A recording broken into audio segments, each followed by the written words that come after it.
Hey, what's up? It's me, Coach JG with Jag Training.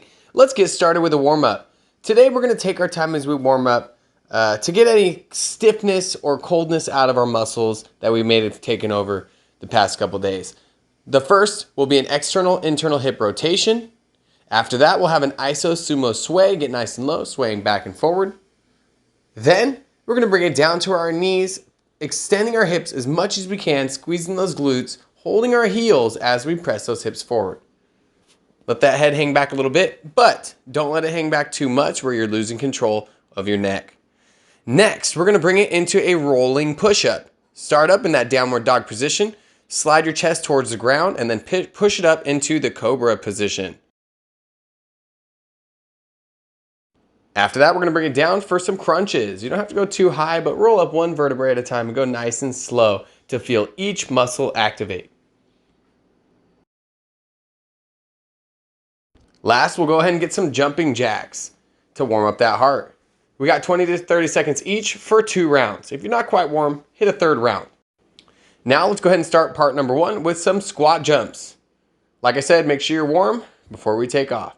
We're gonna get 10 reps right into a single arm band squat. Make sure that band is ready, double loop it and step on it so you have more tension. Hold both handles in one hand, keep that chest up tall as you sit back and down like you sit into a chair. Then stand right back up. Keep tension in that band the entire time as you move through this exercise. Next, we have supine knee to chest. You're going to keep your low back flat as you bring your knees towards your chest for 10 reps. Right when you finish that 10th rep, we're going to bring it into a hip raise. Put those feet straight up above your hips and keep them there. Try not to let your feet drop towards your head or away from your body. Lift those hips up and go nice and slow on the way back down. Last, we're going to get plank for as long as you can hold it. Once you've completed that, rest for a second and then get it for round number 2. Way to go in part number 1. Let's start part number 2 with a push-up to alternating sky reach. 10 on each side. If you need to drop to your knees, that's okay. Let's just see how many we can get until that point. After that, we're going to grab our band for band bicep curl. Keep those elbows tucked in and those palms facing up as we move through the bicep curl. And then we'll have a plank alternating cross toe tap. High plank position, shoulders, hips, feet all in a straight line with those hands right underneath your shoulders. Reach your opposite hand to your opposite foot, bringing your hips straight up into the air. Last, we have the plank wiper. We're going to move our hands back and forward. 3 steps over and 3 steps back will be 1 rep. Let's get 10 of them. Let's blast through part number 2 for 3 rounds. Great job!